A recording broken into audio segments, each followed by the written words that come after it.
Hello PreGraders, welcome back to another session. Today we're looking at Analytical Geometry as part of grade 12 paper 2 mathematics. Okay, so I'm gonna start here. So here we have a Cartesian plane where we have your y and x plane. Okay, so I put in 2 points here. The reason for this is to illustrate we can have a point anywhere on this plane where we can describe the location of that point in terms of the coordinates, which we know is x and y.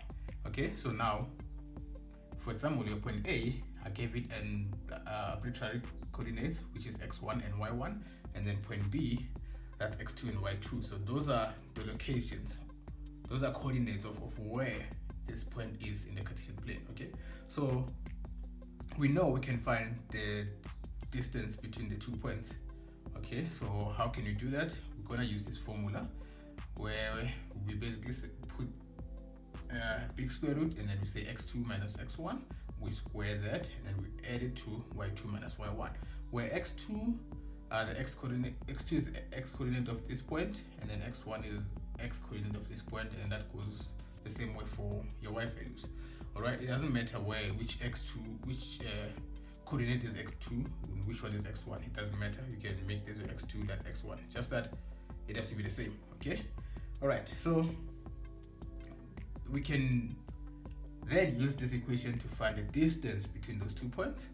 Alright, and one might also be interested in finding what we call a midpoint between the 2 points. So basically, if we want to know if someone is moving from point A to point B and then where is halfway there, so that would be the midpoint, somewhere halfway there.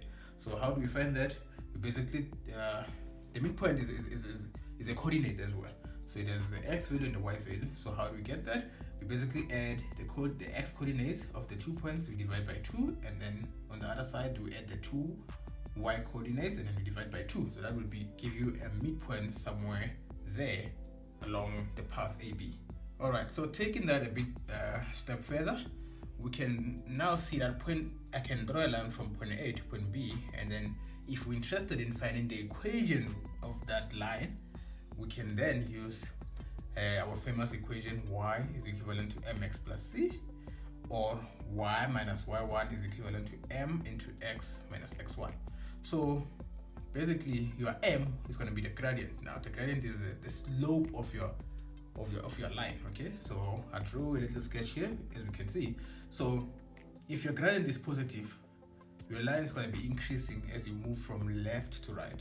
If your gradient is negative, your line is going to be decreasing as you move from left to right.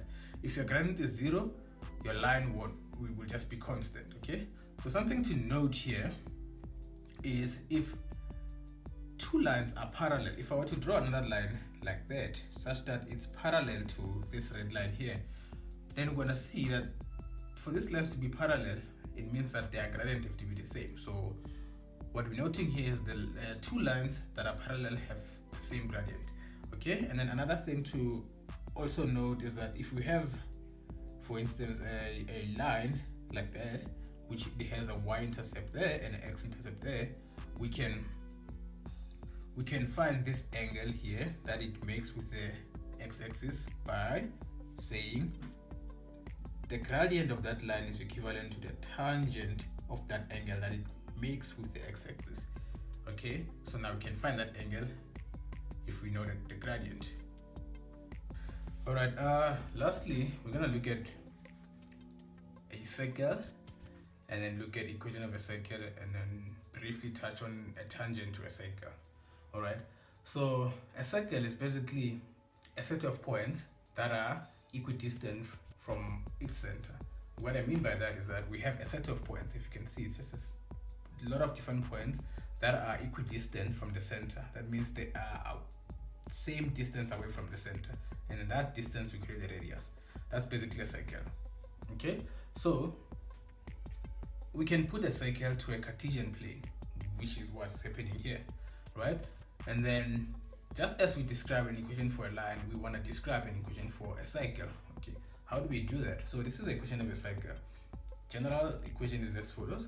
So we have x minus a squared plus y minus b squared, that's the same as r squared, where your r is your radius of that circle. That determines how big the circle is. And then a and b are the center coordinates of your circle. So we have center C there, a and b, those are the coordinates. Be careful of this minus. So if the center was at, for instance, -4 and -6, so we see that our equation was actually going to be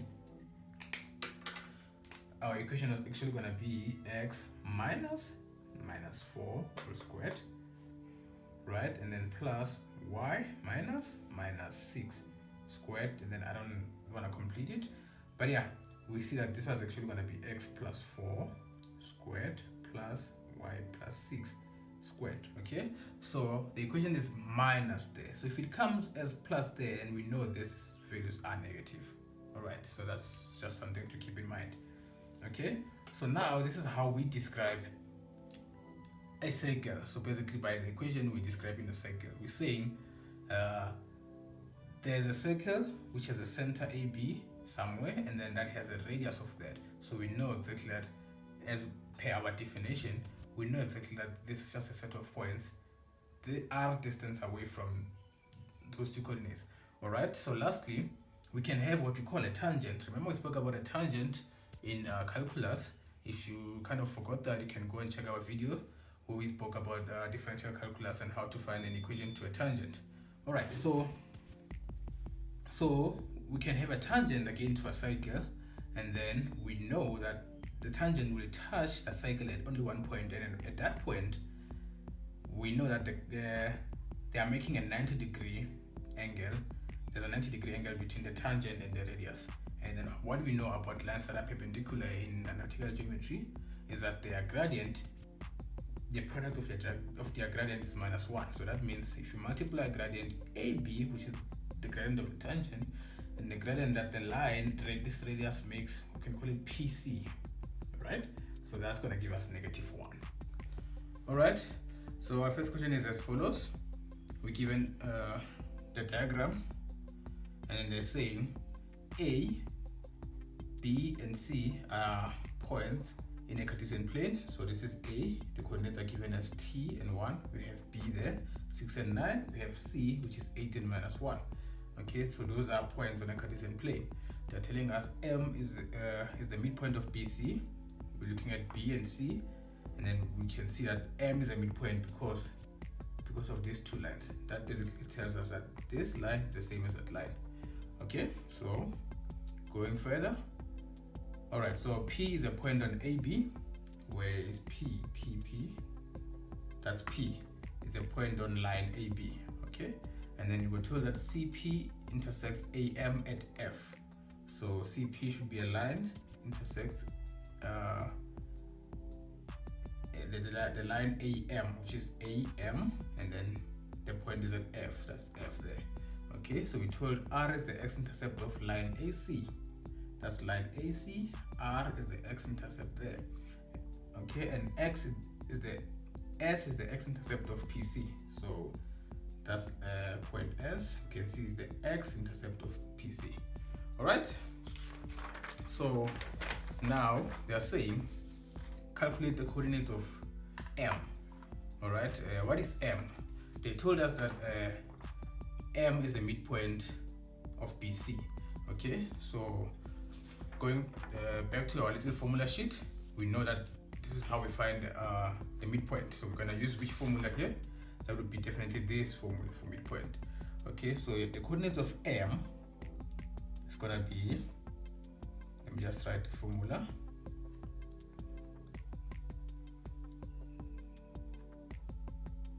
Over 2, okay? So now, because M is the midpoint of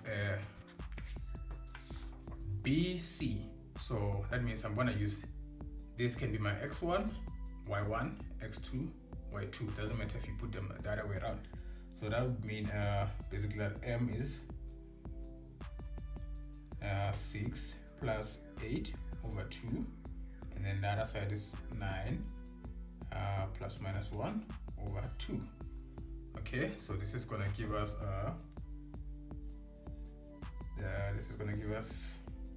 that our m is basically 7, and then this is 9 minus 1, that's 8 divided by 2, that's going to be 4.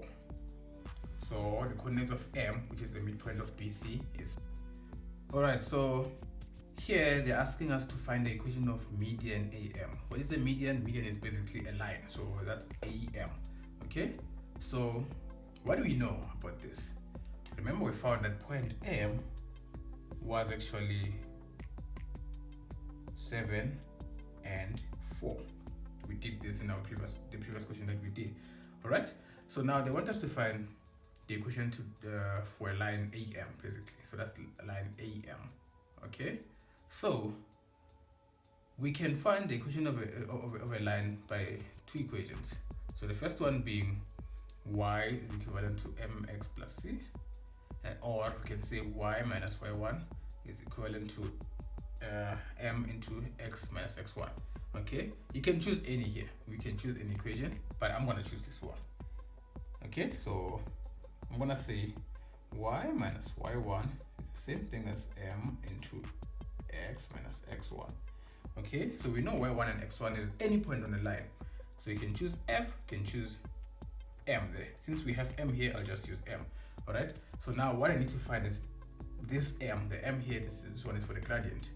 Okay, so we know the gradient is basically changing y over changing x, as I've shown here. Okay, so that's y2 minus y1 over x2 minus x1.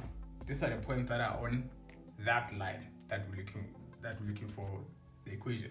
Okay, so now we're gonna say I can take this as to be my, since I said this is my x1 y1, let me make this x2 y2.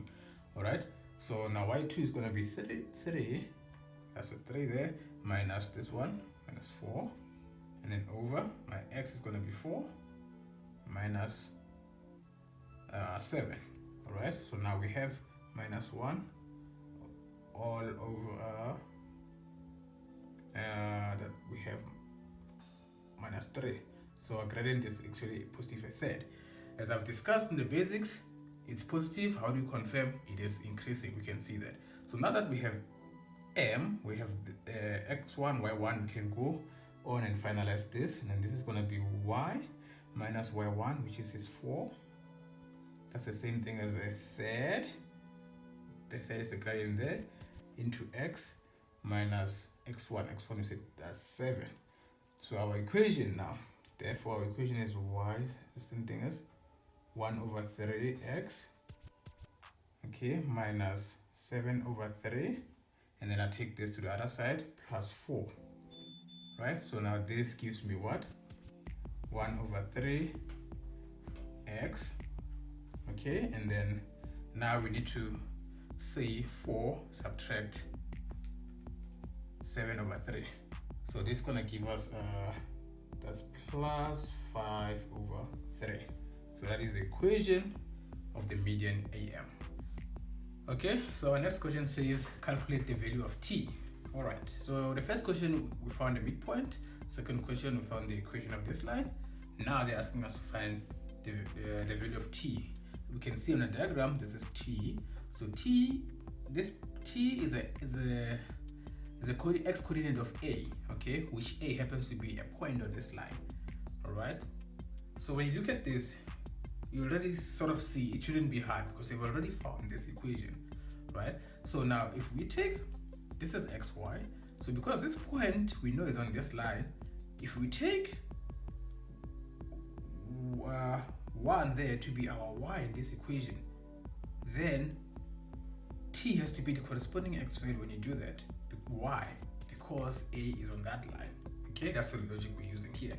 So we're gonna say our equation was 1 over 3x plus 5 over 3. All right, so now we let our x be we let our y be 1, because that's that we can see from the diagram. So we say this is 1 is equivalent to 1 over 3x plus 5 over 3. All right, so now we take this to the other side. All right, so we're going to be left with 1, which is 3 over 3. This is just for calculations. And then same thing as 5 over 3, which is the same, which is equivalent to 1 over 3x. Okay, so 1, the reason I wrote 1 as 3 over 3 is to calculate if you don't have a calculator, obviously. So now that would be minus 2 over 3. Okay, so this would be minus 2 over 3 is the same thing as 1 over 3x. Okay, so now we need to solve for x. What can we do here? You can divide by 1 over 3 throughout, or multiply by 3 throughout. Okay, so this gives us, when you multiply by 3, the same thing as dividing by 1 over 3. Here you're going to get minus 2 is the same thing as x. So this x value, we know it corresponds to the value of t because it was found when y is 1. So your t is minus 2. Can you confirm it? Yes, looking at the diagram, we can see that this is on the negative side. So this here has to be minus 2. So our next question, which is question number 4, says calculate the gradient of PC. So that's PC. We only know C there, which is 18 minus 1. We don't know what P is, but we know what F is because they are on the same line. When you use F and C, it should give you the same gradient as when you use P and F or C and P. Okay, so now that means the gradient, I can call it gradient, which is M PC, which is what they want, and then this is gonna be change in y over change in x. All right, from the diagram you can choose any. So I'm gonna choose this to be my x2 y2 x1 y1. So I'm gonna have 3 minus 1 all over 4 minus 8. So this gives me 3 plus 1, which is 4, over 4 minus 8, that's minus 4. So I'm getting a gradient of minus 1. Can I confirm it by just looking? Yes, you can see that the function is actually decreasing, right? In other words, it's going down when you move from left to right. So the gradient has to be negative, as we have explained in the basics. All right, so this is your answer for that one. Okay, the next question says, calculate the size of angle beta. Okay, this is beta. You can see that's the angle there. All right, so how do we calculate that? So I've explained that when you have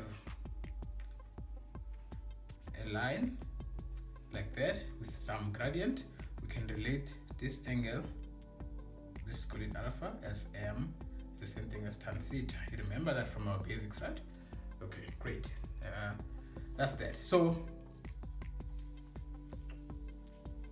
this is the same thing that we're going to use here, but here we see that our line is actually decreasing. Okay, so the angle that it makes with the x-axis is actually this one. Okay, so we can see, you can calculate, you'll see it's actually that one. And then let's start there, find that angle, and then from that angle we're gonna find that one. Okay, so we can say from that formula again that the gradient PC, this is why they wanted us to calculate gradient PC there, is the same thing as tan of this angle here. I don't know what to call that angle. Okay, okay, I'm not sure what to call that angle, but let's just call it alpha. Okay, so that would be our gradient was minus 1, the same thing as tan of alpha. All right, so now you use your calculator. So to find your angle alpha, you're gonna say this is the same thing as the arctan, or the inverse of tan, and then of minus 1. Okay, so now we're getting our alpha is minus 45 degrees. All right, so we see that this is a negative angle. Remember, angles are measured anti-clockwise, right? So because this is a negative angle, it shows that it is going in an opposite direction, clockwise. But now we're interested in this angle. That's what they wanted. Okay, but we can see that This angle plus this angle are supplementary angles. What do I mean by that? When you add them, they give you 180. How do I know? Because they are on a straight line. Okay, so now we know alpha plus beta gives you, alpha, remember, it's just the name we have chosen to give that angle there, gives us 180 degrees. So a beta would be 180 degrees. Okay, and then we must subtract the size of this angle. One thing to be important here, the size of this angle, which is 45 degrees. The negative here just shows you that it was measured. It's measured in the opposite direction, as like I've said, conventionally we're measuring it in the anti-clockwise direction. Okay, so but the size of that angle would be what? Would be 45. So we're subtracting 45 degrees. So we're gonna get 135 degrees. All right, so our next question is as follows. So it reads as follows.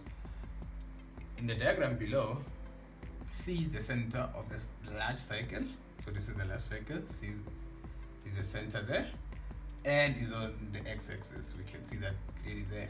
The smaller cycle with center A, that's A, and then those are the coordinates, intersect the large cycle at B. That's B there. Okay, and again it intersects at E. That's E there. All right. So CB, this is this line, is a tangent to a smaller cycle. Okay, at this point B. So okay, so the first question, we're asked to determine the equation of the smaller cycle in the form of this as written there. All right, so we've discussed that this is how we represent a cycle. Basically, this is an equation of a cycle. All right, so how do we characterize an equation, or rather how do we characterize a cycle on a Cartesian plane? So we do that by using the radius and the center of that cycle. Okay, so now we're looking at the smaller cycle. What do we know about the smaller cycle? Okay, we can see that the center is given to us as -2 and +3. Okay, so that's gonna be your A and your B. So now what's left is for us to find the radius. So how can we do that? We know a point at the circumference there, and we know a point there. So we can find what this distance is by using the distance formula. So I can call that distance AB, which from the equation that we know is going to be x2 minus x1 all squared plus y2 minus y1 all squared. Okay, so this is going to be, so I can choose your x2 to be anything. So I'm going to choose, this is my x2. So that's -4. And then minus my x1 is -2. Minus -2. All squared plus 5 minus, that's 5 there, -3. All squared. So this is going to be, this is going to continue here. So we're going to have -4 plus 2, so that's gonna be -2 squared, so that's 4 plus, and then we're gonna have 5 minus 3, which is 2 squared, and then we have 4 again. Okay, so we're gonna have square root of 8 there. Okay, so now, okay, so square root of 8 is the same thing as 2 square root of 2. But you don't really have to convert it to that, because you're going to take it from here, you're going to plug it in that equation there. Okay, so when you do that, anyways, there's a square there. So you see now, you're going to remove the square root. So basically what you do now is going to be, so your x minus a, so that's x minus your a, the x coordinate, that's for your center, is -2. So it's going to be -2, so that's +2. Squared plus then y -3 there. Okay, that is equals to your r squared. So your r, we found your r to be square root of 8. So square root of 8 squared is just 8. So now this is the equation of the cycle. All right, so our next question says determine the coordinates of C, that's the x-intercept of BC. Alright, so we still have our diagram here, the same one that we used, just that it's been improved. But yeah, so now we need to find the coordinates of C, which is the x-intercept of this tangent, that's the green line there. Alright, so how do we do that? So there are two ways that we can do depending on what's given. So why am I saying that? Point C is the x-intercept of the line, so we can use the line approach to find point C. Also, point C happens to be the center of your cycle, so you can use the cycle route to also find the coordinates of C. But this now depends on what is given. For us to use the cycle way, we need to know the radius and a point. We already know a point, but do we know a radius of this bigger cycle? No, we don't. So now we have to resort to this method. All right, so this is how we do it. So we need, for us to know this point, we know this point is the x-intercept of this line. All right, so first of all, we need to find the equation of this line. So the equation of a straight line, we know y minus y1 is the same thing as m into x minus x1. All right, so we need two things now to find the equation of this straight line. We need a point on the line, and we also need a gradient of that line. So a point on the line we do have, that's point B. You can see it's given to us there. So that's point B, which is minus 4 and 5. So we can now immediately see that, oh, okay, this point B, actually this is your x1, that's your y1 that you're going to plug into that equation when you find the gradient. All right, so now the only thing to do now is to find the gradient. So how do we do that? So to find a gradient, we know it's changing y over changing x. That requires 2 points. But on this line, we only have 1 point that we know, which is point B. Okay, so that means we cannot directly calculate the gradient, but we need to find another way to calculate that. So looking at this, they told us that this is a tangent. Okay, this is not just a specific line, it's a tangent. So what do we know about a tangent to a cycle? We know that it makes a 90-degree angle there with the radius. Okay, why is that important? It is important that because we know that the gradient of BC multiplied by the gradient of BA or AB has to be -1. This is the rule that we've been told, that we know that when two lines are perpendicular, when you multiply the gradients, you're going to get -1. So that's an important relationship between these two lines, and it's very applicable to us right now. That means you can find the gradient of this and now put it into that formula, and then manipulate the formula, now find the gradient of this, and then now we're back to this equation. Okay, so let's do that. So basically now this is going to be gradient BC, which is the one that we're looking for, multiplied by y2 minus y1 over x2 minus x1. That's the same thing as -1. So what I did here is to take the gradient equation and then I put it here, that's for BA. Okay, so now we can go ahead and substitute. Okay, all right, so this so we still have MBC multiplied by, okay, so y2, let me choose my, remember, so your gradient, we're looking for the gradient for MBA, so that's BA. So I'm choosing this to be x2, y2, x1, y1. All right, so now we have y2 minus y1, that's 3 minus 5, and then x2 minus x1, that's -2 minus -4. Be careful of that -4 there. It changes everything if you get it wrong. All right, so now that means this is equivalent to 1. This is still the same equation. Okay, so going further, you can see that this basically means we have -2 over +2, right? Because this is -2 plus 4, that's +2. That's the same thing as -1. All right, so solving this, we see this is -1. So we basically divide by -1 everywhere out, and then we see that the gradient BC is actually +1. And we can see the line is actually going up. Then that confirms that, okay, if you're getting a positive gradient and the line is going up, that means we're in the right direction. Okay, so now we have the gradient.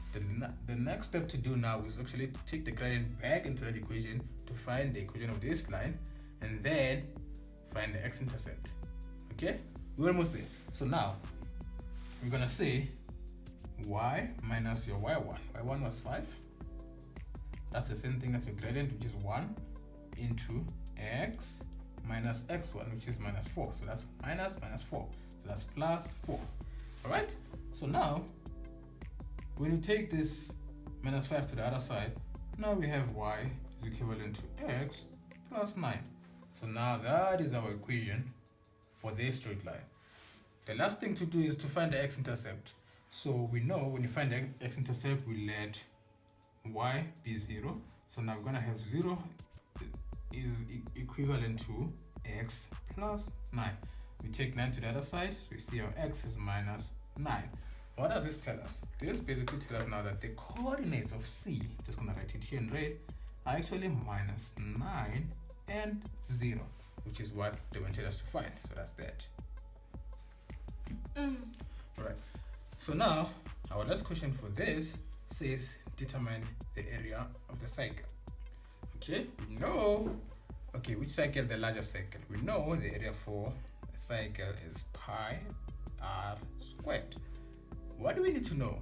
We just need to know the radius there of the larger cycle. Okay, can we find it? Of course we can. But because we have a point, the coordinates of the center, and then we have a point there, we can use the distance formula to find that. All right, so now we need to find distance BC. Okay, so this is basically square root, as we know, x2 minus x1 squared plus y2 minus y1, all squared. All right, so now we can put this. So now that becomes, let me start there. So we have minus 4 as your x2 minus 9, that's plus 9 squared, plus, and then we have your 5 there minus 0 squared. Okay, so now this becomes BC, still the same thing as square root of. So now we have minus 4 plus 9, which is 5. We square that, that's 25, and then plus 5 minus 0, that's 25 as well. 5 minus 0 all squared, that's 25. So now your radius becomes the square root of 50. Okay, so we plug that into that. So now we have, let me use a different color here. So now we have your area is pi and then r squared. Your r is the square root of 50, and then you square that. So now your answer is basically 50 pi. So now if you want that to the correct decimal, let's just take it to the to two correct decimal. So that gives us 157.07 units squared, because they did not give us any units. We don't know if it's centimeters or meters, so we're just going to leave it as units squared. All right, so this is it. All right, so our next question is as follows. This is actually our last question for the analytical geometry video. All right, so it's still a cycle question. They're saying the equation of the cycle with the center P is given by, now we can see this is the equation x squared plus y squared minus 6x minus 2y. That is the same as minus 1. Okay, so now we are asked to determine the coordinates of P, that is the center of the cycle. Okay, so looking at this equation, there's nothing really you can do about that. You cannot tell what the center is there. The only way to understand that is to convert that equation from that form to the form that we're used to, which is that form. Okay, because when you have this form, we know your A and B are the coordinates of your side of your center. All right, so let's do that. We need to do that. All right, so this is how we can do it. So this is our equation: x squared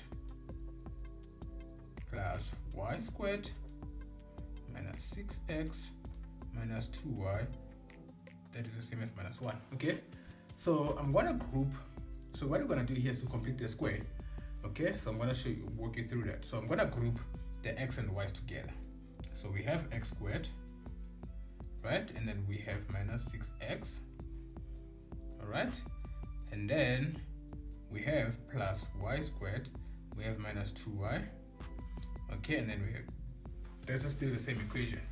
So we're gonna, like I said, we're completing the square here. So I'm gonna apply a simple trick, okay, to make this factorable, to make this a perfect square, right?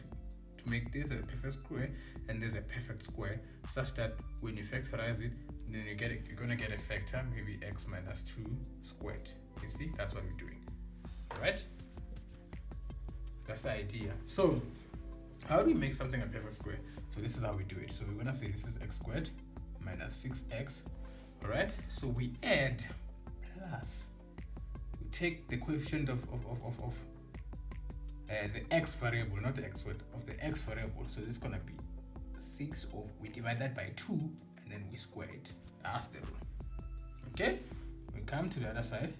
For y, that's y squared minus 2y plus, we're still adding, that's gonna be minus 2 over 2 all squared. Okay, that is the same thing as minus 1. All right, is this equation the same as that? No, it's not. We have changed it. So, and we're not allowed to do that. So this is what we need to do. Whatever that we have added here, we need to add it here as well to balance the equation. Okay, so 6 over 2 squared plus minus 2 over 2 squared. Now, is this equation the same thing as that one? Of course it is. Because if I were to take this to the other side and that to the other side, they're going to cancel out that. So this is exactly the same. All right, so now let's just further simplify that out. That's x squared minus 6x. Now this is 6 over 2, which is 3 squared plus 9. Okay, and then that is plus y squared minus 2y. That's minus 2 over 2, that's minus 1 squared is plus, is it plus 1? Okay, all right, so on the other side we have minus 1 plus 9 plus 1, okay, which is just basically 9. Let's just leave that as 9. Okay, so adding everything else, that's just 9. All right, so now we're observing something here. We can factorize this, and now we can factorize that, right? So now factors of this is simply x minus 3 squared plus the factors of that's simply y minus 1 squared, that's the same thing as 9. Okay, now this is the form that we know, right? Is this and that the same equation? Of course it is. Of course it is. We didn't change the equation in any way. What I did here was to complete a square. By how did I do it? By just adding this and adding that, and then because I added that, not to change the equation, I balance it off on the other side. Okay, so basically what I did here is you take the coefficient of the last of the coefficient of the x variable. Okay, so this was minus 6. This is supposed to be minus there, but it doesn't really matter because you squared. The sign is not a big deal. This is supposed to be minus, but like again, it doesn't matter because you squared. All right, so you take the coefficient of your last of your x variable, right, and then you divide it by 2, you square it. That's just the rule. Same thing here for your y. The coefficient of y, not y squared, of y, you divide it by 2, you square it. It's the rule. And then what you do on the left side, you do it on the right side, and then we get that, and then that gives us that. So now we can see we can factorize that alone, which gives us a perfect square. We can factorize that alone, gives us a perfect square. And then now this is the equation that we know, we're familiar with. So now what is the center? Coordinates P. You can easily read it off from that. That's simply P is 3 and 1. That's how you do this kind of a problem. All right, so here now they're asking you determine the length of the radius of the cycle. Again, we can simply say that. So your r squared is 9, so that means your r, which is your radius, would be 3, the square root of that. Okay, and that's just that.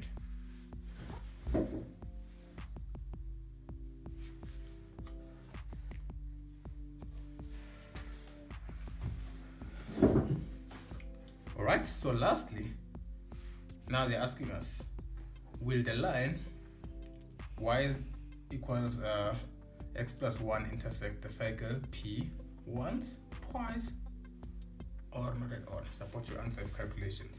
So basically what they're saying is, if we have cycle P, would your line a circle P somewhere on the Cartesian plane, would your line be like that, or be like that, touch the circle once, or be like that? So we need to prove that with calculations, of course. That's what they're asking of us. Okay, so how do we do that? So your line is basically x plus 1, all right, and then your cycle is basically you can use either this equation or that equation, but for this application it actually makes much sense for us to use that, because you'll see when we do it. All right, so this is x squared plus y squared minus 6x minus 2y is equals to negative 1. All right, so we have two functions. We just need to check if these functions they intersect. So this is like a simultaneous equation. All right, so this is the equation 1, this is the equation 2. So let's check. So let's say we can see this one says y can be replaced by x plus 1. So we can sub 1 into, and then we have x squared plus y squared now is x plus 1 squared minus 6x minus 2 into x plus 1 is equivalent to minus 1. All right, so if when we solve this equation we get one x value, then it intersects it once at only one x point. If we get two x values, then it intersects twice. If we cannot solve this, as in this is undefined, then it does not touch it at all. Okay, I'm gonna go back to that. All right, so you see, if the line touches that, remember I took the same y there for the line, I put it in the y for the cycle. I equated the two equations. So if it touches, if we get two values there, that will correspond to two x values, which would mean it touches it twice. If you get just one value, that would mean it touches it once. If we can't solve it, it's undefined, that means it doesn't touch it. So let's continue with this and solve it. So we have x squared, we have plus x squared plus 2x plus 1. Okay, that's that bracket simplified. Minus 6x minus 2x minus 2. That's the same thing as that. All right, so lastly, so now we just need to solve for x here. Okay, so here we can divide by 2 throughout, and then we see we have x squared minus 3x equals to 0, and then that we can furthermore say we can factorize x, and then we have x minus 3 equals to 0. So that means x is 0, or x minus 3 is 0, which means x is 3. All right, so now we have two x values. So what does this tell us? This tells us that, okay, they are meeting at the line meets the circle at 2 points. Okay, so it means they meet twice, but we need to find those coordinates. So we know we can substitute this back into that equation. So we see the first point would be 0 and 1, and then the other point would be positive 3 and 4. I just substituted 0 and 3 into that equation to solve for y. So we can see here that they meet twice, and then those are the coordinates where they meet.